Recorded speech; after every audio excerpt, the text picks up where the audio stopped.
Di masa modern, yaitu sejak awal abad 21, bahkan juga pada belahan kedua abad 19, telah timbul dua gagasan politik. Yang pertama adalah gagasan modernisasi Islam.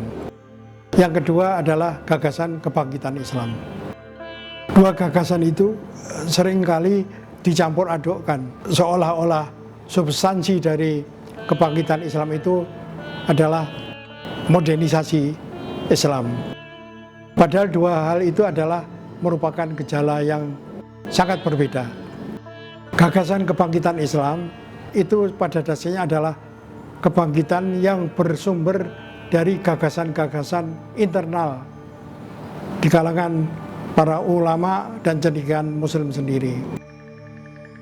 Sedangkan gagasan modernisasi itu adalah gagasan yang merupakan pengaruh dari pemikiran-pemikiran dari luar, khususnya dari Eropa.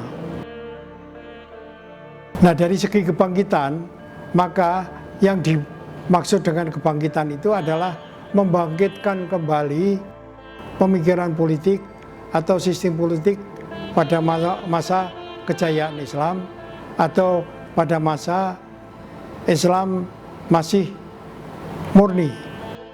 Gagasan ini disebut juga sebagai Puritanisme. Yang kedua adalah gagasan membangkitkan kembali, membentuk suatu pemerintahan atau negara yang ideal. Yang dimaksud dengan negara ideal di sini adalah negara di bawah pemerintahan Nabi dan Khulafa ar-Rasyidin. Sementara itu, gagasan modernisasi itu pada mulanya berasal dari pendudukan Napoleon Bonaparte, seorang despot yang tercerahkan dari Perancis yang membawa gagasan-gagasan modernisasi ke dunia Islam melalui Mesir.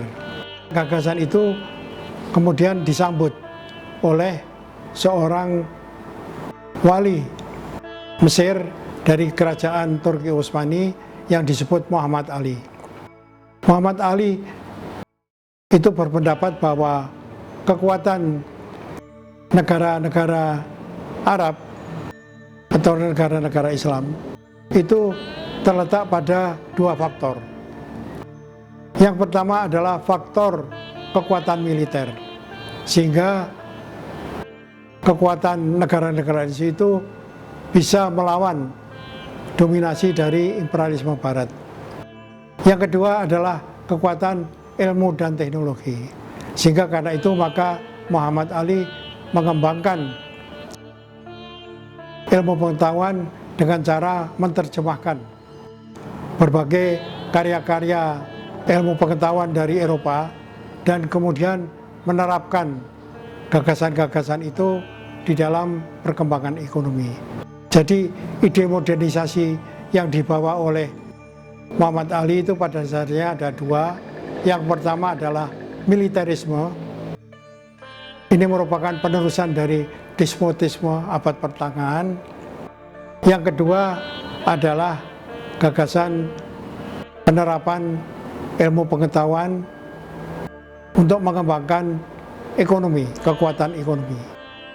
Jadi masyarakat despot yang didukung oleh perkembangan ekonomi yang kelak menimbulkan suatu ideologi yang disebut sosialisme Arab. Pada awal abad 20, kombinasi dari gagasan modernisasi dan kebangkitan Islam itu dirumuskan kembali oleh dua orang tokoh dengan dua gerakan yang berbeda. Yang pertama adalah Jamaluddin Al-Afghani yang berusaha untuk mempersatukan dunia Islam di bawah suatu gerakan yang disebut pan-islamisme yang menghasilkan terbentuknya negara-negara kebangsaan yang terbebas dari kolonialisme dan imperialisme. Yang kedua adalah gagasan kemasyarakatan yang dikembangkan oleh Muhammad Abduh dan muridnya Rasyid Ridha. Gagasan Muhammad Abduh pada dasarnya adalah gagasan mengembangkan ilmu pengetahuan yang diajarkan menjadi suatu sistem pendidikan yang universal, yang mencakup tidak saja ilmu-ilmu keagamaan tradisional, tetapi juga ilmu-ilmu pengetahuan umum.